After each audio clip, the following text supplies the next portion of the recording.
এই রাস্তাটা একজন আমার পিতার নামে আহমদ আলী সরকার, ইনি পৌরসভার থেকে এই রাস্তাটা আগের সাবেক মেয়র 70 লক্ষ টাকা ব্যয় করিয়া এই রাস্তা নির্মাণ করে দিয়েছি উনি এই সরকারে।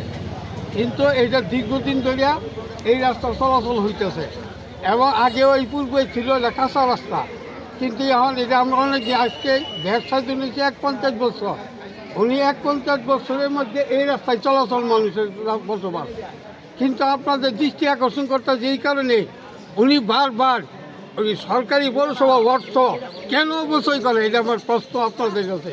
উপজেলা নির্বাহী কর্মকর্তা বর্তমানে পৌরসভার নির্বাহী কর্মকর্তা মেয়র হিসেবে দায়িত্ব পালন করছে। যেটুক রাস্তাটা ওনার বাসাটা যেটুক এইটুক জায়গায় কিন্তু ওনাদের ব্যবহার করছে, পিছনের জায়গায় কিন্তু স্থানীয় লোকজন ব্যবহার করে। এখন এইখানে একটা জিনিস হচ্ছে যে পৌরসভা কিন্তু জায়গা একোয়ার করে রাস্তা করে নাই, কোনো রাস্তায় না। পৌরসভা মানুষের কাছ থেকে জায়গা নিয়ে তারপর পৌরসভার উন্নয়নমূলক কর্মকাণ্ডের জন্য রাস্তাগুলো পরিচালনা করে।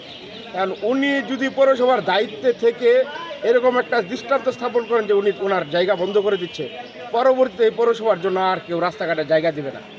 এটা এই জন্য আমি সরকার এবং মহোদয়ের দৃষ্টি আকর্ষণ করব যে আপনি এরকম কোনো দৃষ্টান্ত এখানে স্থাপন করেন না যে পরবর্তীতে জনগণ তার জায়গা ছেড়ে যাতে রাস্তা করতে না যায়, এরকম যাতে পরিবেশ সৃষ্টি না হয়।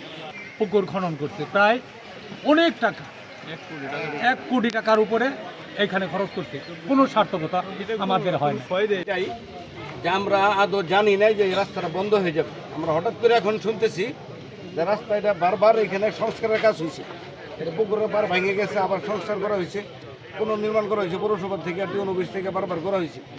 এখনও যেহেতু কাজ চলতেছে আমরা জানি রাস্তায় আবার পুনর্নির্মাণ করা হবে, পার ভেঙে যাওয়ার কারণে পুনর্নির্মাণ করা হবে। কিন্তু ইদানিং আমরা শুনতেছি এটা নাকি বন্ধ হয়ে যাবে। তবে এটা যদি বন্ধ হয়ে যায় এটা আমাদের এলাকার জন্য এটা মানে একটা অভিশাপ বলা হবে। যতদিন থেকে বুঝি প্রাইমারি স্কুলে লেখাপড়া করি তখন থেকে এই রাস্তা চলাচল করি। এখন বর্ষা সিজন পুকুর থাকবো বড়া, সেই পুকুর সিঁচা মনে করেন যে খাম কাটতেছে, 4 পুকুরে কাজ করতেছে। আগে যখন বাজার পাবলিক আসতো কত করতো, অত দিত পোলা মানে কেন সাঁতার কাটতো, গোসল করতো, অনেকগুলো সব থকিত সিঁচে কাজ করে আবার এটা নিয়ে একটা